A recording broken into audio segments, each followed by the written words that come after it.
Hi kids, you may notice that Building on the Rock is in a different location this week, and it will be for at least 3 weeks due to some early spring cleaning happening in the church that has made our normal recording location unavailable. Today, we are still covering that attack that Saul and his army was about to make on the Philistines. And you may remember last time they didn't really have weapons. But that is not the deciding factor in this battle, as we'll see today. You may notice that our build here looks rather unrelated to battles. It doesn't really look like much of anything related to battles, but it's actually a jar of honey with a stick in it. And you'll see why at the end of this lesson. So we start in chapter 14 of 1 Samuel and end at verse 48. Let's read. One day, Jonathan, the son of Saul, spoke to the young man who was carrying his armor. "Come on," he said. "Let's go over to the Philistine army camp on the other side of the pass." But he didn't tell his father about it.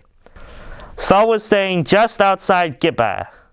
He was under a pomegranate tree at Migron. He had about 600 men with him.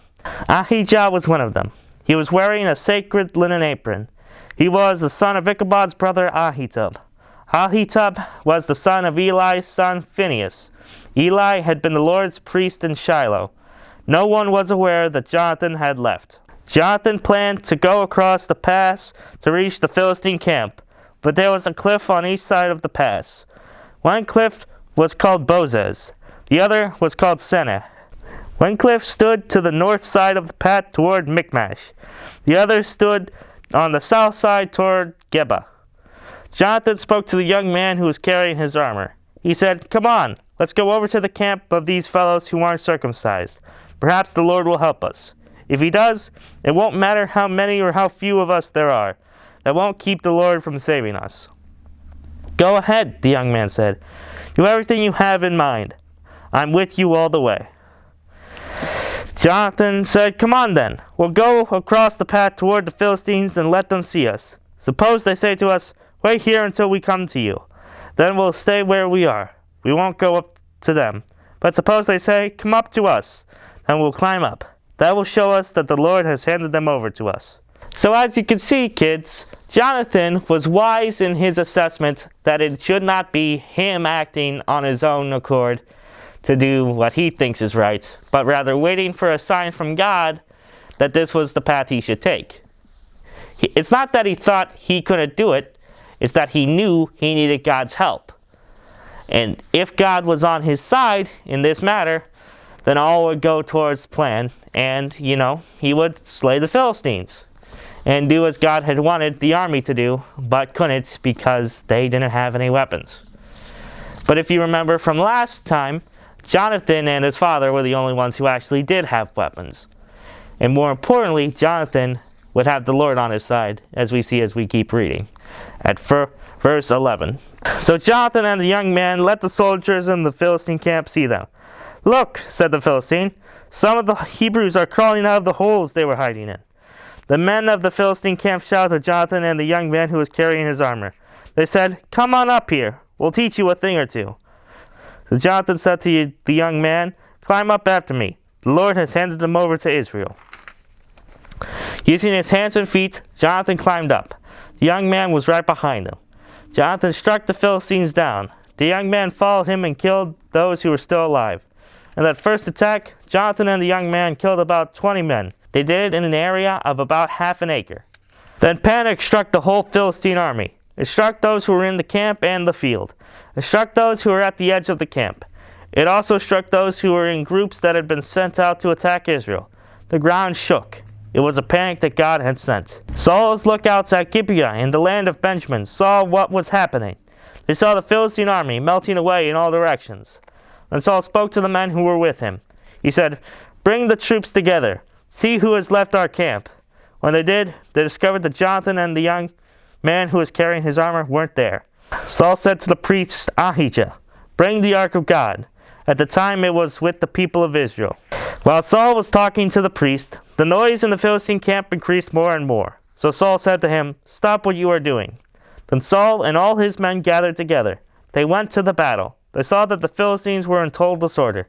They were striking each other with their swords. At an earlier time, some of the Hebrews had been on the side of the Philistines. They had gone up with them to their camp, but now they changed sides. They joined the people of Israel who were with Saul and Jonathan. Some of the people had hidden away in the hill country of Ephraim. They heard that the Philistines were running away. They quickly joined the battle and chased after them. So the Lord saved Israel that day, and the fighting continued on past Beth-aven. As you can see, Jonathan's virtue and willingness to fight for God shook fear into the Philistines and unified Israel once again, who was hiding and afraid of the battle that should commence, and then came together to finish the fight. But that still does not explain our little bottle of honey here. But we're about to see how that's important after we get the context of Jonathan following God and doing what is right. The men of Israel became very hungry that day. That's because Saul had put the army under an oath. He had said, "None of you must eat any food before evening comes. You must not eat until I've paid my enemies back for what they did. If you do, may you be under a curse." So none of the troops ate any food at all. The whole army entered the woods. There was honey on the ground. When they went into the woods, they saw the honey dripping out of a honeycomb. No one put any of the honey in his mouth. That's because they were afraid of the oath. But Jonathan hadn't heard that his father had put the army under an oath. Jonathan had a long stick in his hand, reached out and dipped the end of it into the honeycomb. He put some honey in his mouth. It gave him new life. Then one of the soldiers told him, "Your father put the army under a strong oath. He said, 'None of you must eat any food today. If you do, may you be under a curse.' That's why the men are weak and ready to faint." Jonathan said, "My father has made trouble for the country. See how I gained new life after I tasted a little of this honey. Our soldiers took food from their enemies today. Suppose they had eaten some of it. How much better off they would have been. Even more Philistines would have been killed." That day the men of Israel struck the Philistines down. They killed them from Michmash to Alijan. By the time they were tired and worn out, they grabbed what they had taken from their enemies. They killed some of the sheep, cattle, and calves right there on the ground. They ate the meat while blood was still on it. Then someone said to Saul, "Oh, look, the men are sinning against the Lord. They're eating meat that still has blood on it." Saul said to them, "You have broken your promise. Roll a large stone over here at once." He continued, "Go out among the men. Tell them, each of you bring me your cattle and sheep. Kill them here and eat them. Don't sin against the Lord by eating meat that still has blood on it." So that night everyone brought the ox he had taken and killed it there. Then Saul built an altar to honor the Lord. It was the first time he had done that. Saul said, "Let's go down after the Philistines tonight. Let's not leave even one of them alive. Let's take everything they have before it gets light." "Do what you think is best," they replied. But the priests said, "Let's ask God for advice first." So Saul asked God, "Should I go down after the Philistines? Will you hand them over to Israel?" But God didn't answer him that day. So you see, there are three important things that happened in these few verses. 1. Jonathan did not uphold the oath, even though he wasn't aware of it until after he had eaten. 2. The men had sinned against God, even without the oath, because you are not supposed to eat meat with blood on it, or blood in general, due to the fact that blood is meant to pay penance. We have our blood, and it costs us. When we fail, we are cut, and we bleed. So when we eat blood, we are disrespecting God and His laws. That's why Jesus' blood was so important, because it was shed and paid penance for our sins, even though we don't deserve it. But they were eating meat with blood on it. And finally, Saul made an altar himself, instead of relying on a priest, which hadn't been done by the king before. And this would come back to be a problem later. His whole not relying on the priest to talk to God thing. But with all three of these combined, there's a lot of different reasons that could have come for God to not be talking to Saul right now. And Saul is concerned about this, so he formulates a plan to come up with what went wrong today. We continue in verse 38. Saul said to the leaders of the army, "Come here. Let's find out what sin has been committed today. You can be sure that the Lord who saves Israel lives, and you can be just as sure that the sinner must die. He must die even if he's my son Jonathan." But no one said anything. Then Saul spoke to all of Israel's men. He said, "You stand over there. I and my son Jonathan will stand over here." "Do what you think is best," the men replied. Then Saul prayed to the Lord, the God of Israel. He said, "Give me an answer." Jonathan and Saul were chosen by using lots. The other men were cleared of blame. Saul said, "Cast the lot to find out whether I or my son Jonathan is to blame." And Jonathan was chosen. Then Saul said to Jonathan, "Tell me what you have done." So Jonathan told him, "I only used the end of my stick to get a little honey and taste it, and now I have to die?" Saul said, "Jonathan, I must certainly put you to death. If I don't, may God punish me greatly."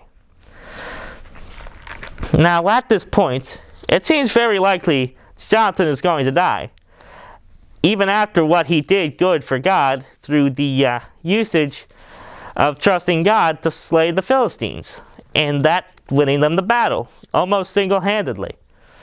But because he broke an oath that he wasn't aware the army was under, he is put under punishment. And this signifies one of the important problems with a king instead of God. When the king acts under God's command, he is still just a man. He can say the oaths and all of those things, but it is God who has to enforce them. But if the word does not reach all the people, as God can do for his laws, then people are led astray and put into sin and punishment for things they did not know were sin and punishment. And even then, humans are faulty. Because we know Saul is not under God's full command, it's not like God's using him as a puppet to control his every act, he's prone to fallacy. And it's clear that his oath led people to other sin. Because they were so hungry after the battle, they started eating bloody meat. That does not mean that they weren't going to become sinful if they broke the oath that Saul gave them, but rather that the oath should not have been made by Saul in the first place, and it is going to cost him his son Jonathan, or at least it seems. But the men said to Saul, "Should Jonathan be put to death? Never! He has saved Israel in a wonderful way. He did it today with God's help. You can be sure that the Lord lives, and you can be just as sure that not even one hair on Jonathan's head will fall to the ground." So the men saved Jonathan. He wasn't put to death. Then Saul stopped chasing the Philistines. They went back to their own land. After Saul's kingdom was firmly set in place in Israel, he fought against their armies who were all around them. He went to war with Moab, Ammon, and Edom. He fought against the kings of Zobah and the Philistines. No matter where he went, he punished his enemies. He fought bravely. He won the battle over the Amalekites. He saved Israel from the power of those who had carried off what belonged to Israel. Now, hopefully you can see the significance of this little honey pot right here. It is not just the pot of honey. It is, however, a symbol of the problem of kingship. It is not that Saul was a bad king, at least not yet. He fought for God and fought for his nation and did it bravely in light of bad circumstances. But he was not a perfect leader. He wasn't selfless. He did what he thought was right, but he wasn't a good king. While Jonathan merely acted as God's vessel. He went off to fight a battle that he couldn't win, trusting that if God wanted him to win, he would allow it. And if he didn't want him to win, he would go away. Saul, however, was much more calculating and concerned than that. He wasn't as valiant in his commitment to God, trusting God solely for his victories, not just the tactical wit and patience that Saul omitted in many of his battles, as we will see in his battle against the Philistines in David's time. But that's another lesson. I hope you enjoyed this lesson today. And I'll see you when you learn how to build a pot of honey. You can't eat it though.